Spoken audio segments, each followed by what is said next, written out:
நில்றா, திரும்பி நில்றா.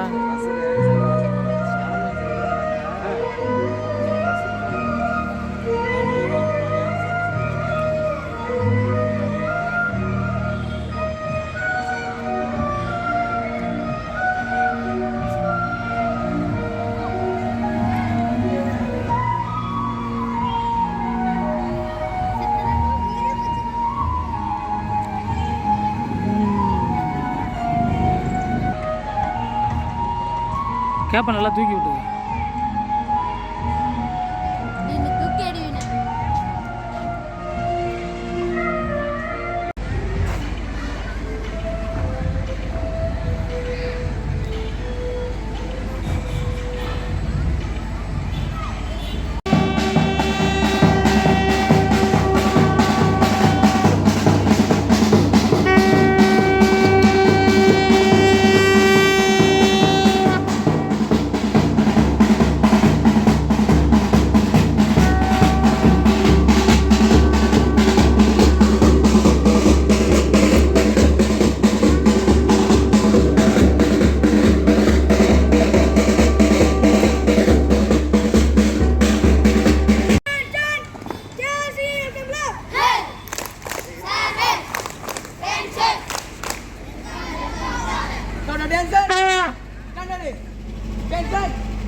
இரண்டாயிரத்தி 23-24 ஆண்டிற்கான ஆண்டு விழா இணைய துவங்குகிறது.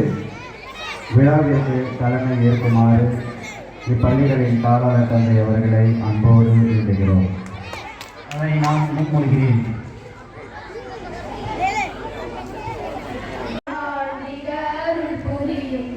இப்படி பார்த்துருக்கீங்களா? திரும்ப சொல்றேன்.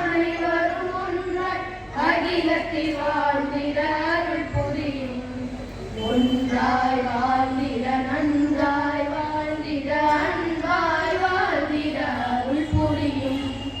ஒன்றாய் வாழ்ந்திட நன்றாய் வாழ்ந்திட அன்பாய் வாழ்ந்திட அருள் புரியும். அன்பே இறைவா அனைவரும் ஒன்றாய் அகிலத்தில் வாழ்ந்திட அருள் புரியும். தனியாய் பிறக்கும் மானிடர்கள் துணையாய் வாழ்ந்திட அருள் புரியும். தனியாய் பிறக்கும் மானிடர்கள் துணையாய் வாழ்ந்திட அருள் புரியும். இணையாய் சமமாய் ஆணும் பெண்ணும் இரு கரம் கோர்த்திட அருள் புரியும். இரு கரம் கோர்த்திட அருள் புரியும். ஒன்றாய் வாழ்ந்திட நன்றாய் வாழ்ந்திட அன்பாய் வாழ்ந்திட அருள் புரியும். ஒன்றாய் வாழ்ந்திட நன்றாய் வாழ்ந்திட அன்பாய் வாழ்ந்திட அருள் புரியும். அன்பே இறைவா அனைவரும் ஒன்றாய் அகிலத்தில் வாழ்ந்திட அருள் புரியும். நன்னாள். இந்நன்னாளில் முதலாவதாய் செங்கதிரோன் தன் சேவையை செவ்வனே முடித்து விடைபெறும் காலம். சாயங்காலம் வெண்ணிலவு தன் முகத்தை அரைகுறையாய் காட்சிப்படுத்தும் காலம். இது அந்தி சாயும் காலம். ஆம், இந்த அற்புதமான மாலை பொழுதை முத்தமிழால் வரவேற்கிறேன்.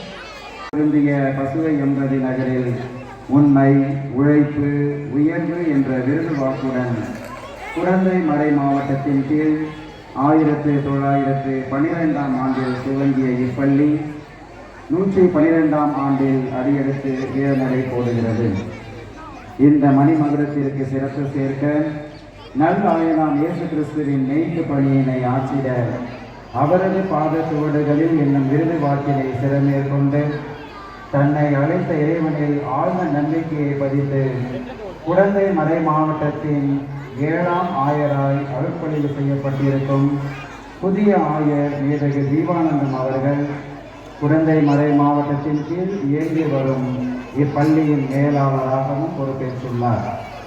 தோற்றத்தில் எளிமையும் இறைப்பணியில் தூய்மையும் கொண்டு நீதி நேர்மையை ஆடையென அணிந்த நம் ஆயர் அவர்கள் புதிய மீட்பு பணியில் புது பொலிவுடன் விளங்குகிறதை வாழ்த்துகிறோம் மனமகிழ்வோடு.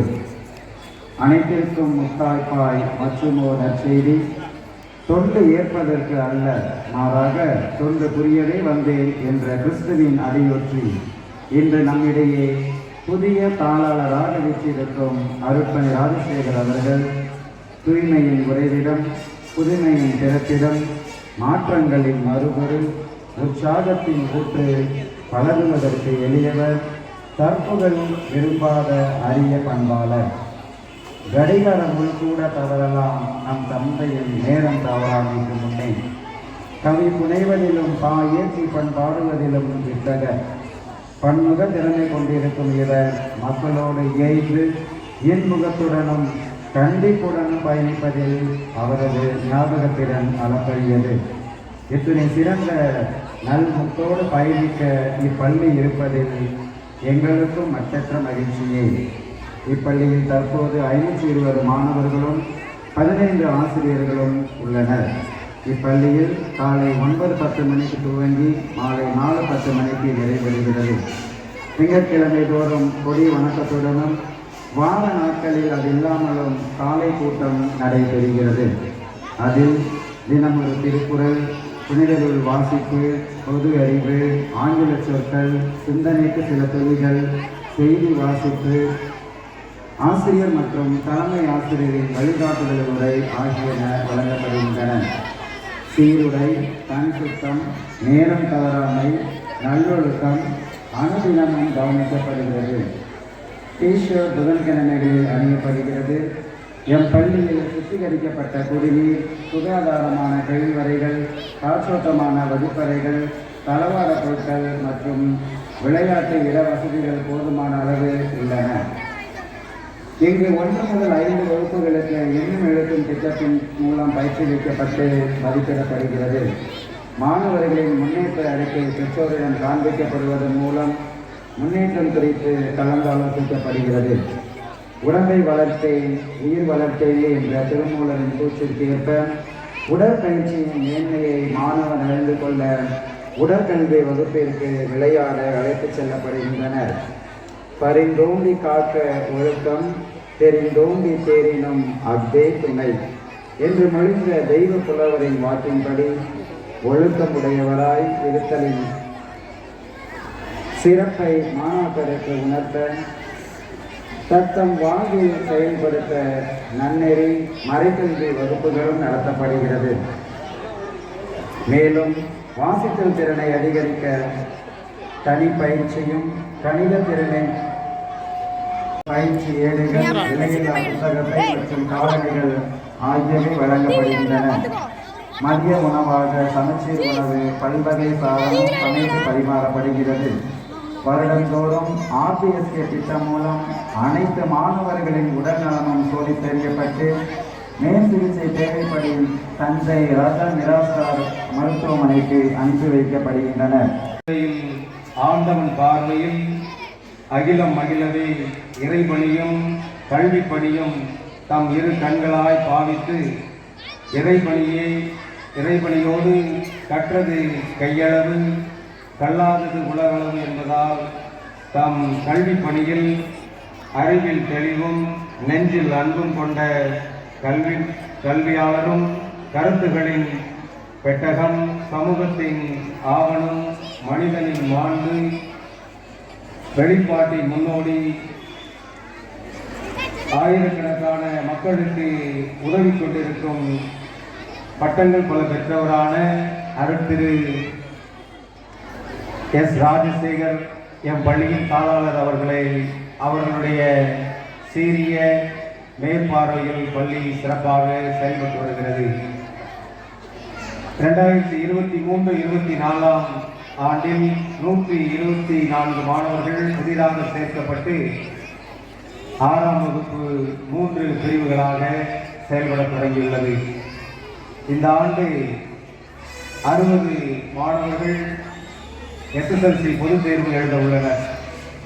அவர்கள் சிறந்த மதிப்பெண்களை பெறும் பொருட்டு காலை 8 முதல் 9 மணி வரையும், மாலை 6 முதல் 8 மணி வரையும் மற்றும் சனி ஞாயிறு விடுமுறை நாட்களிலும் சிறப்பு வகுப்புகள் நடத்தப்பட்டு 100% தேர்ச்சியும் அதிக மதிப்பெண் பெறவும் ஊக்குவிக்கப்படுகிறார்கள். மாணவர்களுக்கு அரசின் விலையில்லா பாடப்புத்தகம், இலவச பயண அட்டை மற்றும் மத்திய அரசின் சிறுபான்மை உதவித்தொகை மற்றும் விலையில்லா பாட குறிப்பேடுகள், விலையில்லா கணித உபகரண பெட்டி, விலையில்லா அட்லஸ் போன்றவை இந்த ஆண்டு தமிழ் வழியில் படிக்கக்கூடிய அத்தனை பள்ளிக்கும் இந்த அரசால் வழங்கப்பட்ட அந்த உதவியை நமது பள்ளியும் இந்த ஆண்டு முதல் பெற்று வருகிறது. சௌராஷ்டிரா மாணவர்களுக்கு நாகமணி தாயார் இல்லாமை குப்புசாமி அறக்கட்டளை மூலம் கல்வி நிதி பெற்று தரப்படுகிறது. ஆதி திராவிட மாணவர்கள் 36 பேருக்கு மாநில கல்வி உதவித்தொகை பெற்றுத் தரப்பட்டுள்ளது. மாணவர்களை பல்துறை வித்தகர்களாக, திறன் பெற்றவர்களாக உயர்த்திட பேச்சு போட்டி, கட்டுரை போட்டி, ஆங்கில பேச்சு போட்டி, கட்டுரை போட்டி, பாட்டு போட்டி, ஓவிய போட்டி, திருக்குறள் ஒப்புவித்தல் போட்டி, ஆங்கில அகராதி போட்டி போன்ற பல போட்டிகள் நடத்தி மாணவர்களுடைய தனித்திறன் ஊக்குவிக்கப்பட்டு பரிசுகள் வழங்கப்படுகிறது. ஒவ்வொரு மாதமும் மாணவர் மன்றம் மத்திய மாநில அரசுகளின் செயல்முறைகளை மையமாக கொண்டு முதலமைச்சர் மற்றும் அனைத்து அமைச்சர்களையும் மாணவர்களே தேர்ந்தெடுக்கும் தேர்தல் முறையினாலே மாணவர்களின் பங்களிப்பு பள்ளியிலேயே ஈடுபாட்டோடும் பொறுப்புகளோடும் செயல்பட தூண்டுகிறது. மாணவர்களை ஒழுக்கத்தில் சிறந்தவர்களாக விளங்க நன்னெறி மறைக்கல்வி வகுப்புகள் நடத்தப்பட்டு மறை மாவட்ட அளவில் நடத்தப்படும் தேர்வுகளிலும் மாணவர்கள் பரிசு பெற்றிருக்கிறார்கள். விளையாட்டு திறனை ஊக்குவிக்க 200 மீட்டர், 400 மீட்டர், 800 மீட்டர் ஓட்ட பந்தயங்களும், குண்டு எறிதல், வட்டு எறிதல், ஈட்டி எறிதல், நீளம் தாண்டுதல், உயரம் தாண்டுதல், தோல் ஊன்றி உயரம் தாண்டுதல் போன்ற போட்டிகளும், இவற்றில் பொது போட்டி 6, 7, 8 வகுப்புகளுக்கு தனியாகவும் 9, 10 வகுப்பிற்கு தனியாகவும் நடத்தப்பட்டு வெற்றி பெற்ற மாணவர்களுக்கு பரிசுகள் வழங்கப்படுகிறது. 2023-24 ஆண்டு கல்வியாண்டில் பாபநாச வட்டார அளவில் நடைபெற்ற விளையாட்டுப் போட்டிகள் ஸ்ரீ புஷ்பம் கல்லூரியில் நடைபெற்றது. பி கபில் சாகித்யன் 8ஆம் வகுப்பு 80 மீட்டர் தடை தாண்டுதலில் 2ஆம் இடத்தையும், 9ஆம் வகுப்பில் ஜே சந்தோஷ் வட்டு எறிதலில் 3ஆம் இடத்தையும், ஜே முகமது இக்பால் உயரம் தாண்டுதலில் 3வது இடத்தையும், என் ஆகாஷ் உயரம் தாண்டுதலில் முதலிடத்தையும், தடை தாண்டுதலில் 2ஆம் இடத்தையும் பெற்றார். இருக்கிறது என்று சின்ன சின்ன ஆசிரியர்கள் நடந்து கொண்டே இருக்கிறோம். தொடர்ந்து தொட்டு விடாது என்கிற பாடல் வருகிற எனக்கு ஞாபகம் வருகிறது. நிலா தொடர்ந்து வந்து கொண்டே இருக்கிறது, ஆனால் நம்மால் நெருங்க முடியாது. அதுவும் நம்மை தேடி வர முடியாது. ஆனால் நிலாவை தொட்டு விடுமே நம்பிக்கையோடு இருக்கின்ற பொழுது அந்த நிலாவும் நம்முடைய வீட்டிலே உதிக்கும். அதே போல வானம் நமது வசப்படும். ஆகவே அன்பு குழந்தைகளை இந்த நாளிலே, இந்த ஆண்டு விழாவிலே, ஆண்டு விழா வருடத்தோறும் வந்தாலும் கூட வருடத்தோறும் நம்முடைய வாழ்விலை, குறிப்பாக உங்களுடைய வாழ்விலை முன்னேற்றத்தை காண வேண்டும். முன்னேற்றம் வருகின்ற பொழுது உங்களுடைய வாழ்வும் வளரும். அந்த வானம் உங்களுடைய வாழ்வாக உங்களிடத்தில் வசப்படும். உங்களது பெற்றோர்கள் உங்களை பார்த்து பெருமைப்படுவார்கள். ஆக இந்த வேளையிலே உங்கள் ஒவ்வொருவரையும் வாழ்த்துகின்றேன். இந்த ஆண்டிலே பரிசு பெற்ற அனைவருக்கும் வாழ்த்துக்களை தெரிவிப்பதோடு மட்டுமல்லாமல் பரிசு பெறாத மற்ற மாணவர்களையும் வருகின்ற ஆண்டிலே பரிசுகளை பெற்று நீங்கள் சிறந்த மாணவர்களாக சொன்னதை போன்று நிலாவில் ஈடு செய்கின்ற மாணவ செல்வங்களாக வாழ உங்களை வாழ்த்துகின்றேன். உங்களுக்காக ஜெபிக்கின்றேன். வாழ்த்துக்கள். சின்ன கதை சொல்கிறேன் கவனி, சரியா? இதே மாதிரி நல்லா மீன் விளக்குகளோட ஒரு கோயில் திருவிழா நடக்குது. கோயில் திருவிழானா வளாகத்தில் என்னென்னலாம் இருக்கும்? கடைகள் நிறையா இருக்கும் இல்லையா? தென்பட்டங்க கடைகள், பலூன் கடைகள், வெவ்வேறு கடைகளுக்கும் அந்த குழந்தைகள் வந்து சாமி கும்பிட்றத விட இந்த கடைகளில் தான் ரொம்ப பிஸியாக இருப்பாங்க. அது மாதிரி ஒரு சின்ன பையன் வந்து உள்ள நுழைஞ்சதுமே கடற்கரைலாம் பலூன் வித்துட்டு இருக்காரு ஒருத்தர். இப்போ அந்த கடற்கரை பலூன் வித்துட்டு பார்த்து அந்த போய் இப்போ பக்கத்தில் நிற்கிறான். அவர் முதல்ல என்ன செய்யறாருன்னா, கடைக்காரரு பச்சை பலூனை விட்டு மேலே பறக்க விடுறாரு, அது போகுது. அப்புறம் சிவப்பு பலூனை விடுறாரு, அது பறந்து போகுது வானத்தில். அவர் வெள்ளை பலூனை விடுறாரு, அதுவும் பறந்து போகுது. இதை பார்த்துட்டே இருந்த அந்த சின்ன பையன் கடைக்காரோட பக்கத்தில் வந்துட்டு கேட்குறாரு, அண்ணா இந்த ப்ளூ பலூன் வச்சிருக்கீங்கல்ல, அதை பறக்க விட்டாலும் இதை பறக்குமா? அந்த இன்னசென்ட்டா தெரியாத ஒரு பருவத்தில் இருக்கிற சின்ன பையனை தட்டி தழுவி அந்த கடைக்காரர் சொல்றாரு, தம்பி இந்த பலூனுடைய கடலால அந்த பலூன் பறக்கல, உள்ள இருக்கிற காற்றால தான் அந்த பலூன் பறக்குது. அதே மாதிரி தான் நம்ம இந்த சின்ன நிகழ்வின் மூலம் அறிந்து கொள்வது என்ன என்றால், நீங்க ஒரு சாதனையாளர்களாக மாறணும். இப்போ இந்த பள்ளி பருவத்தில் சாதனையாளர்கள் என்ன செய்யலாம்? நல்லா படித்து பள்ளிக்கு முதல் மாணவனாக வரணும், நல்ல மதிப்பெண்கள் பெறணும், பெற்றோருக்கு நல்ல பேர் வாங்கி கொடுக்கணும், விளையாட்டில் முதல் மாணவனாக வர வேண்டும் என்பது நம்மளுடைய சாதனை. அந்த சாதனையை பெறுவதற்கு நமக்கு வெளி அடையாளங்கள் அவசியம் இல்லை. ஒருத்தர் வெற்றி பெற்றான்னு சொன்னா நம்ம என்ன செய்வோம்? இல்லை அவன் அப்படி இருந்தான் அதனாலதான் வெற்றி பெற்றுட்டான், இவன் இப்படி இருந்தான், வெவ்வேறு காரணங்கள் சொல்லுமே தவிர நாம் அவனை போல முயன்று வெற்றி பெறுவது எப்படி என்பதை மறந்து விடுகிறோம். அதை நினைக்க கூட மறந்துடும். ஆனா குட்டையா இருப்பதனால, இல்லை நெட்டையா இருப்பதனால, இல்லை கலரா இருக்கிறான், இல்லை கருப்பா இருக்கிறான், அந்தந்த நோட்டீஸ் அப்படி சொல்றதால நாம தான் தோல்வி அடையணுமே தவிர சாதனை ஆளர்களை பார்த்து நல்லதை எடுத்துக்கொண்டு நம் வாழ்க்கையில் முயற்சி செய்யும் பொழுதுதான் நம்ம வெற்றி அடைய முடியும். அதாவது இந்த பலூனுக்குள்ள இருந்த காற்று தான் அந்த பலூனை பறக்க விட்டது இல்லையா? அந்த பலூனுடைய கலர்கள் இல்லை. அதே போலதான் நம்முடைய வெளி தோற்றங்கள் எதுவுமே நம்மை சாதனையாளர்களாக மாற்ற முடியாது. நம்மிடம் உள்ள வைராகியமும் வெற்றி பெற வேண்டும் என்ற ஒரு வெறித்தனமும் விடாமுயற்சியும் கடின உழைப்பு மட்டுமே நம்மை சாதனையாளர்களாக மாற்ற முடியும். அதற்கு ஒரு சின்ன உண்மையான நிகழ்வு வந்து ஞாபகம் வருது. ரிச்சர்ட் பிரான்சன் என்ற ஒரு பிஸ்னஸ்மேன், டாப் 10 பிஸ்னஸ்மேன்ல இவரும் ஒருத்தர். அவர்கிட்ட வந்து பேட்டி காண்றாங்க. அவர்கிட்ட கேட்குறாங்க, நீங்க இந்த நிலைமையில வாழ்க்கையில முன்னேறியதற்கு என்ன காரணம் இருக்கிறாங்க? அதுக்கு அவர் சொல்றாரு, குழந்தையா இருக்கும் பொழுது எனக்கு டிஸ்லெக்சியா என்ற ஒரு குறைபாடு இருந்தது. டிஸ்லெக்சியானா என்ன? அதிகமாக படிக்க இயலாத தன்மை, அதிகமாக கடின உழைப்பு செய்ய முடியாத ஒரு மனநிலை கொண்ட ஒரு மாணவி. குழந்தையா இருக்கும்போது அப்படி எனக்கு ஒரு நோய் இருக்குது, அதனால அதிக முயற்சி செய்ய முடியாது, நன்றாக படிக்கவும் முடியாது. அப்போ கேட்டவர் என்ன சொல்றாரு, அப்படியா? அப்படி இருந்த நீங்க எப்படி இவ்வளவு உயர்ந்தீங்க? யார் காரணமாக இருந்தாங்க? யார் முந்துதலாக இருந்தாங்க அப்படின்னு கேட்கிறாங்க. அதற்கு அவர் சொல்றாரு, ரிச்சர்ட் சொல்றாரு, எங்களுடைய தலைமை ஆசிரியர் ஹெட் மாஸ்டர் தான் அதுக்கு காரணம். அப்படியா? ஹெட் மாஸ்டர் அவரும் நல்லவரா? நல்லா உங்களை ஊக்குவிச்சாரா? நல்லா படிக்க வச்சாரா? உங்க மேல தனி கவனம் செலுத்தினாரா? கேள்வி தடைகள் அதிகமாக வந்து கேட்டுச்சு. அவரே மக்களாக சிரிச்சுக்கிட்டு என்ன சொல்றாரா, அவர் நான் படிப்பில் குறைவாக இருப்பதால் என் அம்மாவை அழைத்து வந்து இவன் எதற்கும் உருப்பட மாட்டான், ஜெயிலுக்கு தான் லாக்கி அப்படின்னு சொன்ன 2 வார்த்தை வரிகள் தான் என்னுடைய வாழ்க்கையை மாற்றி அமைத்தது என்று சொன்னார். என்ன சொன்னாரு? இவன் எதுக்கும் உருப்பட மாட்டான், ஜெயிலுக்கு தான் லாக்கி.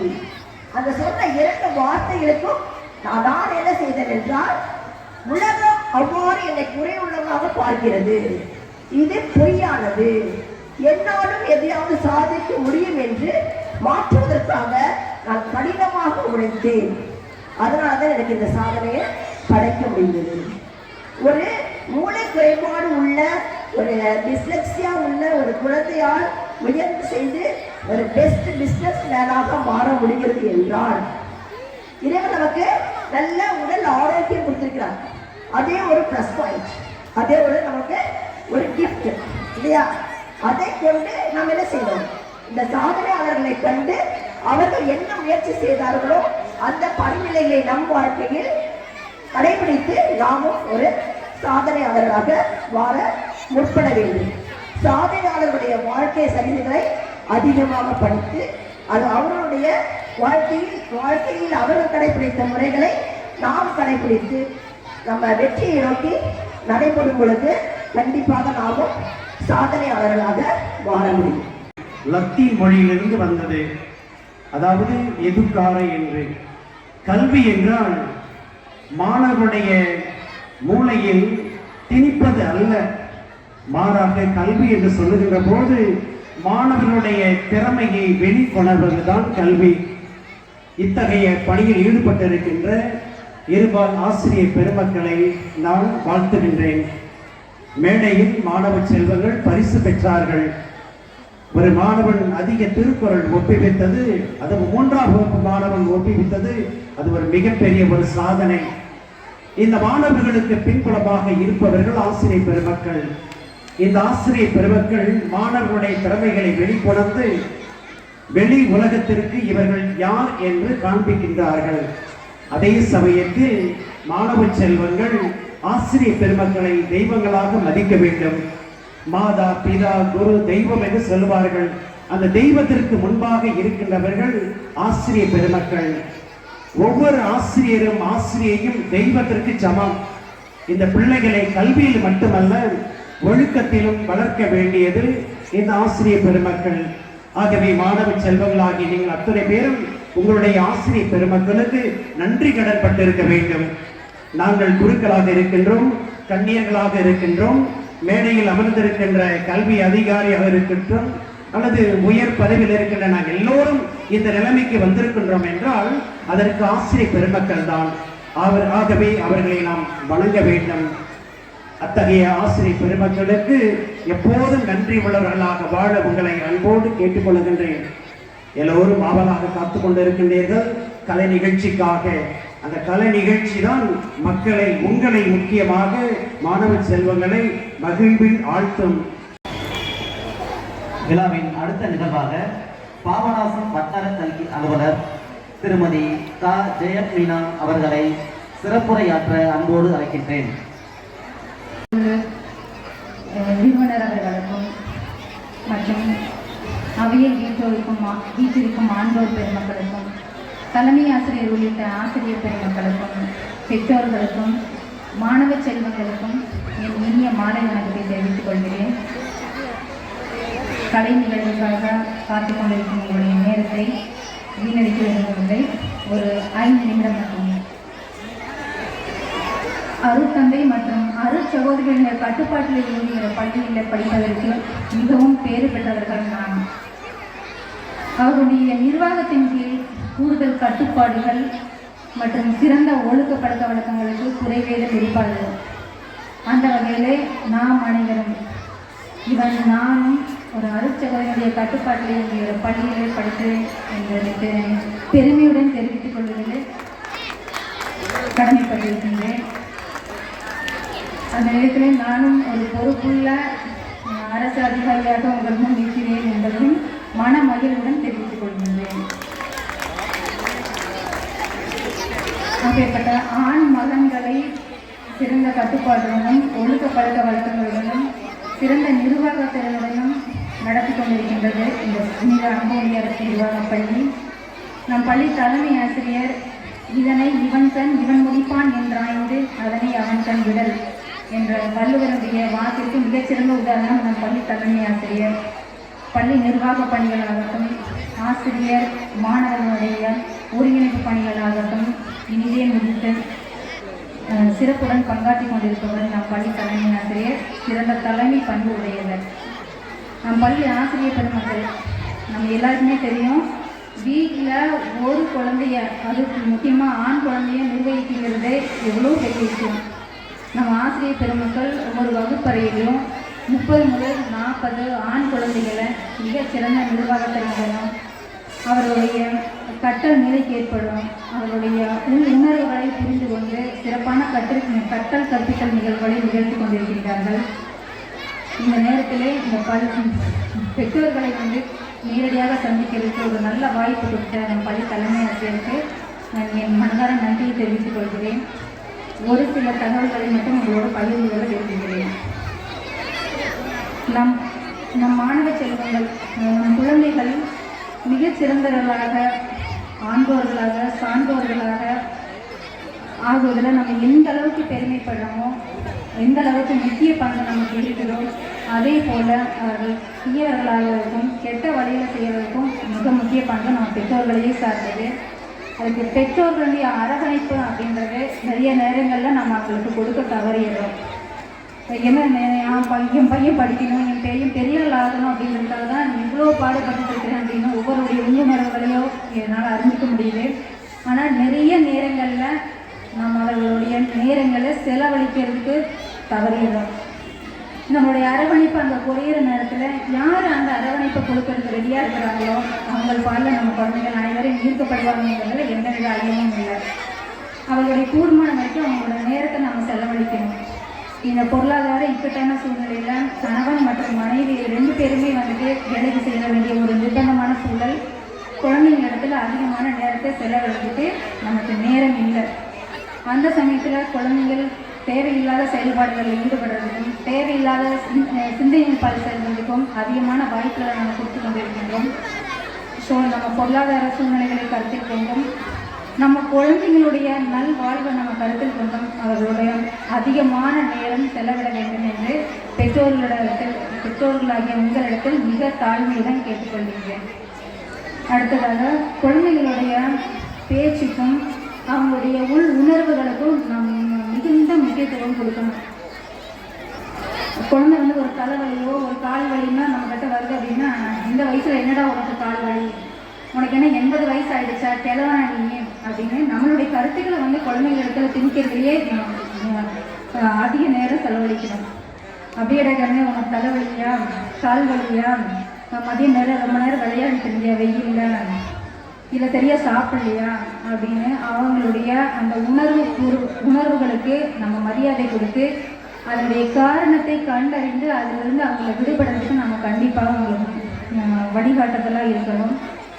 அடுத்தபடியாக குழந்தைங்களுக்கு பொறுப்புகள் இந்த காலகட்டத்தில் பொறுப்புகளை கொடுக்கணும்னாவே நம்ம ரொம்ப பயப்படுறோம். அதிகமான நேரம் வீணாக்கிடுவாங்க, பொருளை வீணாக்கிடுவாங்க, நிறைய செலவு ஏற்படுன்ற காரணத்தினாலேயே குழந்தைகளுக்கு நிறைய பொறுப்புகளை கொடுக்கறதுக்கு தவறிடுறோம். உதாரணமாக ஒரு துணிமணி எடுக்கணும் அப்படின்னா கூட அவனே அந்த ட்ரெஸ்ஸை செலக்ட் பண்ணுறதுக்கு நம்ம விடுறதே இல்லை. இது கலர் சரியில்லை, இது உனக்கு செட் ஆகாது அப்படின்னு நிறைய நம்மளோட கருத்துக்களையே அவங்க இடத்துல திணிச்சு நம்மளுடைய எதிர்பார்ப்பை மட்டுமே, நம்மளுடைய செலெக்ஷன் மட்டும்தான் அவங்க எடுக்கணும் அப்படின்றதுல குறிக்கோளாக செயல்பட்டு இருக்கிறோம். அவர்களுக்கும் சில பொறுப்புணர்வுகளை கொடுத்து அவர்களிடத்திலிருந்து நிறைய நிர்வாகத்திறனையும் சிறந்த முனைப்புடன் செயல்படக்கூடிய செயல்பாடு திறனையும் அவர்களிடத்தில் நம்ம